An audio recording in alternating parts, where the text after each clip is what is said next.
اچھا وہ میں آپ کو تباہی کے اوپر بڑا مسئلہ بنا پڑا ہے آج ٹاپ سٹوری رشیا نے خود گرایا، خود گرایا۔ اچھا میں بتاؤں کیا ہے، یہ تو مسئلہ نہیں ہے، یہ تو بیسیکلی دیکھیں ہوا یہ کہ امریکہ نے جب 1960s میں اپنا اوپر سیٹلائٹ ہے نا اوپر جب لانچ کر دیے تو اس کے بعد انہوں نے ایک اپنے سیٹلائٹ کو تباہ کر کے کیپ کر دیا صحیح، اور کہا کہ اب مسئلہ یہ تھا کہ بنیادی طور پر ان کا ایک تھا کہ ہم نے زمین پہ تو لڑنا ہے لیکن آسمان پہ ہم ہیں، کوئی اور نہیں، آسمان پہ بھی حکمرانی رکھیں، حکمرانی ہماری ہے، کوئی اور نہیں۔ تو آسمان میں حکمرانی اس وقت ختم ہوتی ہے کہ جب آپ کسی کو تباہ کرنے کے قابل ہوں۔ تو آج سے 4 سال پہلے چائنا کا ایک سیٹلائٹ تباہ خراب ہوا تھا، تو انہوں نے نیچے سے ایک بھیجا تھا سیٹلائٹ، اس نے وہاں جا کے اس کو تباہ کیا، تباہ کر کے واپس آ گیا۔ اس کے بعد امریکہ کے ہاتھ پاؤں کانپنا شروع ہو گئے کہ اب ہماری اوپر ہیجمنی واپس نہیں رہ گئی۔ یہ چائنا نے آج سے 4 سال پہلے کیا تھا، اور اس کے بعد ہوا یہ تھا کہ انہوں نے اور بہت سارے ایسے لانچ کیے تھے۔ رشیا نے یہ ٹیکنالوجی حاصل نہیں کی تھی کہ ہم کسی، اب ہوتا یہ ہے کہ اس میں ہوتا یہ ہے کہ بندہ تو نہیں مارنا ہوتا، ثابت کرنا تھا اپنا تباہ کر کے کہ پتر اپنا کر سکتے تیرا بھی کر سکتے ہیں۔ تو اس کا مطلب یہ ہے کہ اگر کل کو یہاں پر ڈرونز کی، کیونکہ ڈرون تو سیٹلائٹ سے آپریٹ ہوتے ہیں، اسی طرح اور بہت ساری چیزیں سیٹلائٹ سے آپریٹ ہو رہی ہیں، یہاں تو اب جہاز سیٹلائٹ سے آپریٹ ہو رہے ہیں، تو پھر اس کا مطلب یہ ہے کہ آپ اگر ایک جہاز اڑنے کے لیے آیا ہے اور آپ کا سیٹلائٹ وہاں پر موجود ہے، نشانہ مار سکتا ہے، تو آپ اس کو تباہ و برباد کر کے ختم کر دیں گے، اور آپ کا یہ انٹرنیٹ، آپ کا یہ سارے کا سارا ایک دن کے اندر ختم ہو جائے گا۔ تو یہ رشیا نے بہت بڑی ایک اچیومنٹ کی ہے اس سارے معاملے کے اندر۔ دوسری چیز یہ ہے کہ میں یہاں آپ کو فتن کے زمانے کی سید الانبیاء صلی اللہ علیہ وسلم کی ایک حدیث آپ کو سناتا ہوں۔ آپ صلی اللہ علیہ وسلم نے فرمایا، یاجوج اور ماجوج کے بارے میں تو ایک اب کنسنسس ہو گیا ہوا ہے کہ یہ ویسٹرن فورسز ہیں، کہ جو کہ ماڈرن ویسٹرن سیولائزیشن ہے، کیونکہ اقبال نے بھی کہا تھا کھل گئے یاجوج اور ماجوج کے لشکر تمام، چشم مسلم دیکھ لے تفسیر الف جلسلوں۔ تو وہ کہتے ہیں کہ جب وہ یاجوج اور ماجوج دنیا کو فتح کر لیں گے تو پھر وہ کہیں گے ہم نے زمین والوں پہ قابو پا لیا ہے، اب ہم آسمان والوں کے ساتھ جنگ کرتے ہیں۔ تو وہ آسمان کی طرف اپنے تیر پھینکیں گے، تو اللہ ان کے تیروں کو خون آلود کر کے واپس بھیجے گا۔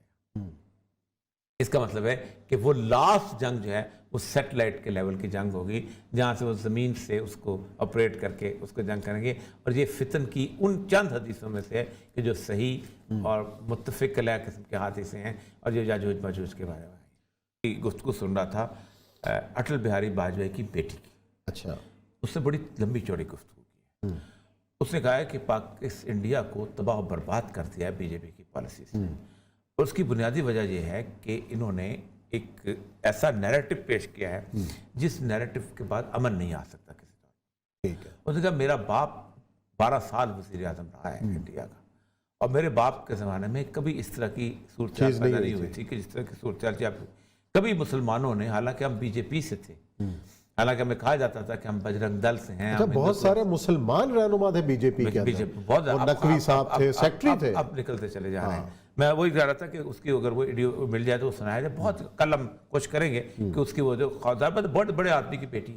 اچھا دوسری بات یہ ہے کہ وہ لوگ جنہوں نے ساری زندگی انڈیا کے اندر ہندو کا ساتھ دیا، مسئلہ یہ ہو گیا ہوا ہے کہ اب کانگریس کے ساتھ رہنا ایسے لگ رہا ہے کہ جیسے مسلمان کے ساتھ رہنا، اور کانگریس کی پالیٹکس انہوں نے وینش کر کے رکھ دیا مکمل طور پہ، اتنا تعصب اس صورتحال کا۔ لیکن کشمیر میں جو گزشتہ 6 ہفتے سے جنگ جاری ہے، یہ جو جنگ ہے بڑی زبردست قسم کی، آج تک ہمیشہ کشمیر میں جب بھی کبھی آپس میں مقابلہ ہوا ہے، یہ 1 دن، سوا دن، 1.5 دن سے زیادہ نہیں ہوا، اس کے بعد واپس بیچارے چلے جایا کرتے تھے۔ 90s کے اندر لمبی لمبی جھڑپیں ہوئی تھی، 3 دن 4 دن، لیکن یہ جو 9 ویکس ہو گئے ہیں، اس کی بیسک وجہ میں نے آپ کو کئی دفعہ کہا ہے کہ اس وقت دنیا بھر سے جتنے بھی لوگ جو کہ کسی طور پر آکوپیشن کے خلاف لڑنا چاہتے تھے، وہ سارے کے سارے انڈیا میں جمع ہو چکے ہیں۔ جیسے ہمیں کہا جاتا ہے نا کبھی کہ تمہارے یہاں القاعدہ ہے تو یہ ہے وہ، اس وقت القاعدہ انڈیا کے اندر پہنچ چکی ہے، اور خاص طور پہ یہ جو تنظیمیں حزب المجاہدین اور یہ لوگ، ان کو اگر کوئی ریکروٹس مل رہے ہیں وہ انڈیا سے اپنے مل رہے ہیں، جو کہ مسلمان ہیں، جو کہ آسام میں رہتے ہیں، جو کہ بہار میں رہتے ہیں، جو کہ یو پی میں رہتے ہیں، جو کہ کیرلا میں رہتے ہیں۔ لیکن کشمیر میں جو لڑ رہے ہیں وہ تو لوکل کشمیری نہیں، وہ لوکل لڑ رہے ہیں، ان کے ساتھ ساتھ نہیں، ان نے پچھلے دنوں جو لوگ مارے ہیں ان میں سے ایک تو ان کے باہر کے بھی تھے، تو وہ حیران ہوتے ہیں کہ انڈیا والے کی کیا صورتحال بن رہی ہے۔ کشمیر کے اپنے بھی انہوں نے دیکھا نا، سارے کا سارا اگر آپ انڈیا کے جائیں، اگر آپ یہاں سے امرتسر سے چلیں آپ پٹھانکوٹ کی طرف، جو راستے میں قادیان وغیرہ آتا ہے، تو آپ کشمیر کو you can't fans Kashmir. Kashmir کا جو راستے جتنے بھی، آپ خود سوچیں نا کہ آپ یہاں سے آزاد کشمیر جا رہے ہیں تو آپ 10 راستوں سے آزاد کشمیر چلے جائیں گے. آپ بھمبر سے بھی چلے جائیں گے، آپ کوہالا برج سے بھی چلے جائیں گے، آپ 2-3 اور راستوں سے بھی چلے جائیں گے، میرپور سے چلے جائیں گے، اوپر سے کیا نام ہے وہ جو بابر سر ٹاپ سے چلے جائیں گے، کہیں سے بھی چلے جائیں گے آپ.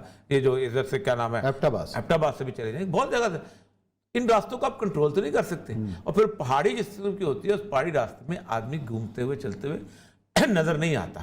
اگر اس نے باقی کیموفلاج اپنے آپ کو کیا ہوا ہے، کوئی پتے وتے لیے ہوئے ہیں، کچھ لیے ہوئے ہیں، تو موومنٹ تو بالکل نظر نہیں آتی. تو کشمیر میں اس وقت جو جہاد ہے یہ بہت اپنے پیک پہ جا چکا ہوں. اور نظر یہی آتا ہے کہ اگر ذرا سی اسٹیبلٹی پاکستان کے اور افغانستان میں اور ان سارے خطوں میں آ گئی تو India will be converted into a complete chaos. آج سے 8 سال 9 سال پہلے 3 بڑے ڈپلومیٹس نے کہا تھا اگر انڈیا نے اب اپنے آپ کو نہ سنبھالا، جس وقت فیصلہ ہوا تھا نا کہ ہم جا رہے ہیں، تو India will be another Syria. اور اس نے کہا تھا سیریا کی جو وار ہے وہ وار سنبھالی جا سکتی تھی اور سنبھالی جا سکتی آج بھی. انڈیا کی وار اس لیے سنبھالی نہیں جا سکتی کہ ایک طرف لوگوں نے ہونا ہے سورگ باش اور دوسرے طرف لوگوں نے ہونا ہے جنت کے مقیم.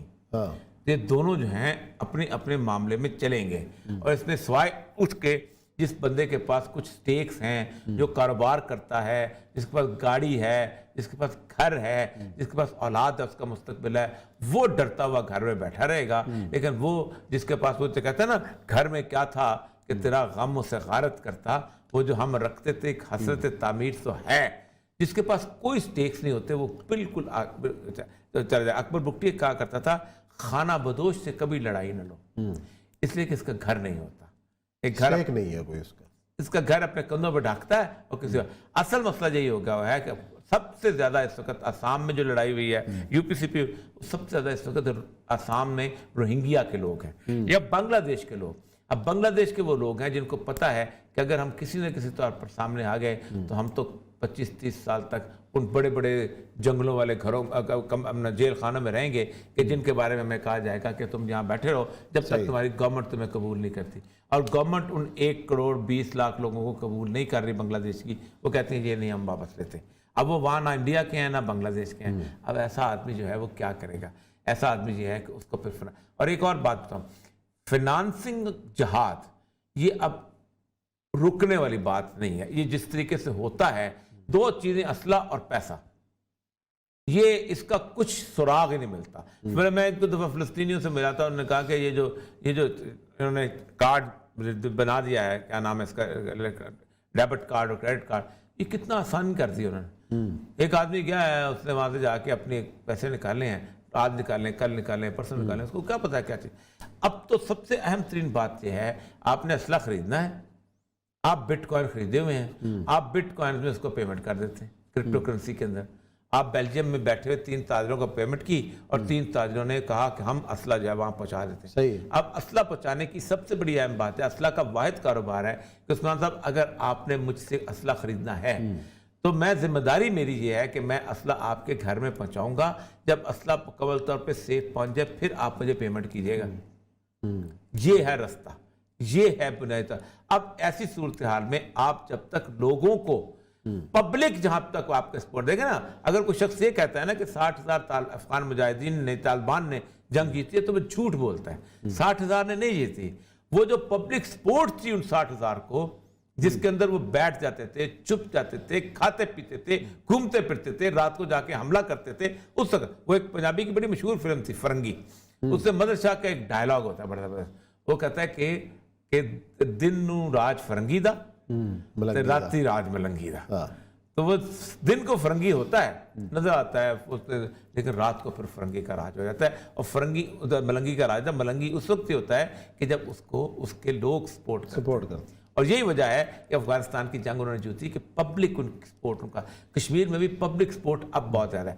سب سے بڑی بات ہے کہ پبلک سپورٹ صرف کشمیر تک محدود نہیں رہے گی، انڈیا میں پبلک سپورٹ. حالانکہ پہلے ڈسکس کرتے تھے انڈین مسلم کشمیر کی تحریک کو بہت زیادہ. میں 2007 میں جب وہ کہتے تھے اب نام نہ لیں، ہمارے لیے مشکل بڑھ ہمارے لیے مشکل. وہ کہتے ہیں کشمیریوں نے ہمیں زندہ درگور کر دیا ہے، ہمیں مار دیا ہے. لوگ ہم پہ بھروسہ نہیں کرتے، لیکن وہ قائد اعظم والی بات بڑی زبردست ہے، ساری زندگی جو لوگ وہاں رہیں گے، ساری زندگی انہیں اپنا یقین دلانا پڑے گا کہ ہم تمہارے ساتھ ہیں، ہم تمہارے